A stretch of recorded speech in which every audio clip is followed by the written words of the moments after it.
Every Christian must first experience three things to attain the maturity. Firstly, you must know how to enjoy the riches of the house and the riches with the Lord. If you do not know how to enjoy these riches, then, brothers, you will never be able to love the Lord with your whole heart, with your whole being. You know the reason why we love Him? Because He's so lovely, so rich, so real, so sufficient to us.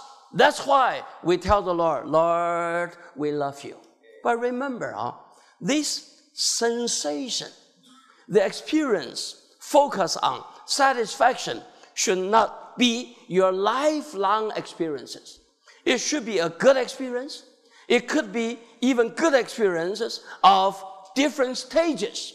But you cannot all the time abide in this. If you only abide in this, the riches you enjoy will replace the supplier of the riches.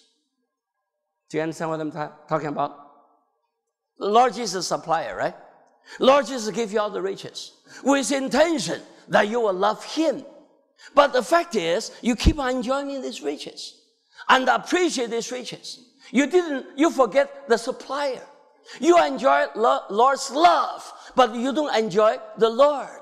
You enjoy the Lord's revelations, the revelation given by the Lord, but you forget about the revelator, the one who gives the revelations. So eventually, the Lord will bring us all into experience of famine, sometimes privately, many times even corporately, right? Even the whole church got into famine. The whole church just feel we do not have enough food. We are insufficient. At this time, some would stay. Some would take different route. But whatever that is, brother, let me tell you, when famine came, it's a very good opportunity to expose who you really are. So when the Lord was so much with us, we forget about the Lord. Every day we enjoy the prayer reading, we say, praise the Lord, I love you, praise the Lord. But actually you don't mean that. You mean, I love the enjoyment I have until famine came. Then you begin to consider where you are. Then Lord began to use the famine to expose you, to let you know, this is where you are. That's what happened to Elimelech, right?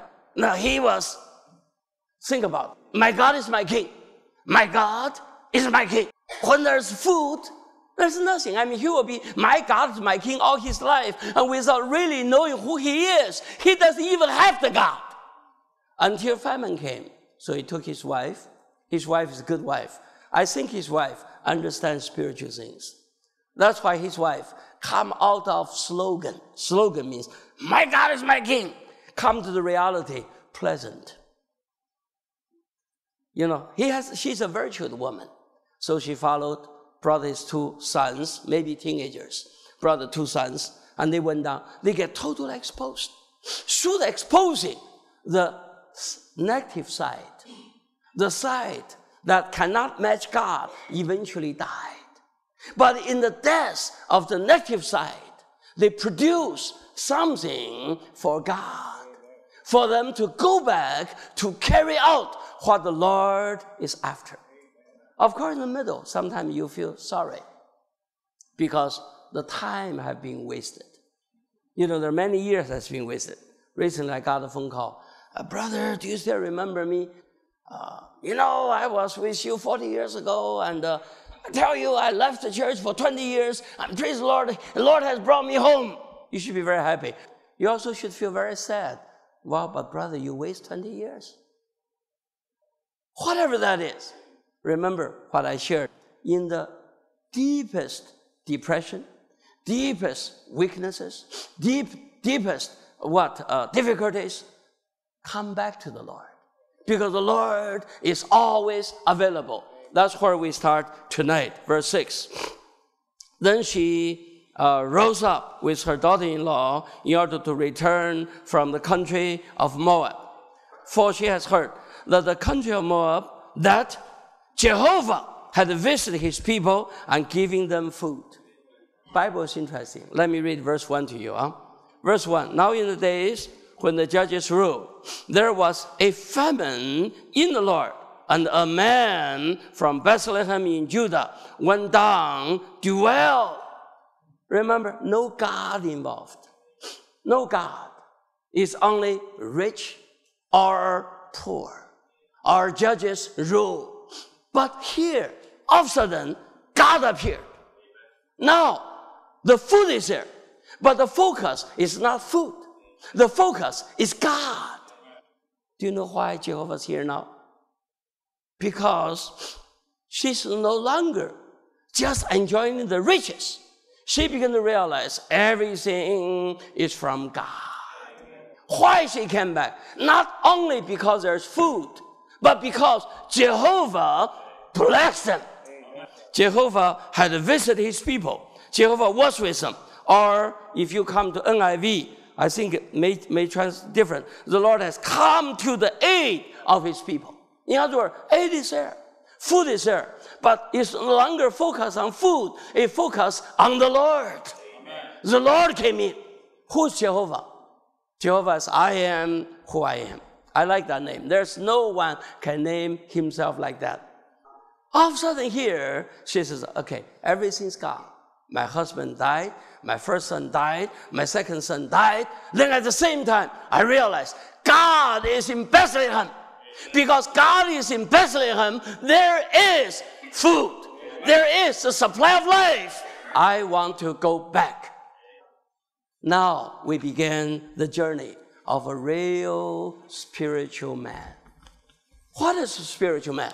This portion tells you what is a spiritual man. Number one, a spiritual man knows God. A spiritual man trusts in God.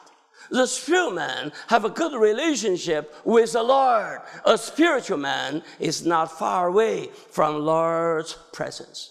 He may be in Moab, but his heart go back to Bethlehem. His heart go back to the Lord himself. So, number one, he said, now I know God is there. God visited my hometown. I need to go back. I need to go back to church life. I need to go back to the life of loving Christ. I need to go back to reconsecrate myself to the Lord. This is a spiritual man. Eventually find out she's holding this in all these coming verses. This principle she holds. We usually think a spiritual man is non-human. What is a spiritual man? A spiritual man is very human. For instance, you look at this portion. Isn't she human? So she went forth from the place where she had been, along with her two daughter-in-laws. In other words, they journeyed together. So the two daughters-in-law think they're just following the mother-in-law. And the mother-in-law knows, I'm going to bring you back to your hometown. I will keep you there. It's surprising. When I'm old, I'm lonely, whatever I have, I would hold on to. Now what she has? Two daughter-in-laws. That's it. She has no fortune. She has no husband, no son. But she says, let me send them to where they should be. So what? I will follow the Lord. How human is this? When their husband died, the wife would cry, oh, why should you go? I miss you so much. And if you go, whom I should rely on in the coming days? How should I survive? Why should you go? Where will be my living? You see, you listen. Where she's mourning for her husband, she's actually mourning for herself. Whether that's in love or in material need, nobody knows. You know, Naomi is more like a man. Husband died. Son died. If she would still have any kind of comfort, got to come from these two daughter-in-law. If she can still reaping any profit, got to come from these two daughter-in-law, right? Eventually later proved she can't even go to work. It's Ruth go to work. She has nothing. Yet she was so spiritual in trusting the Lord.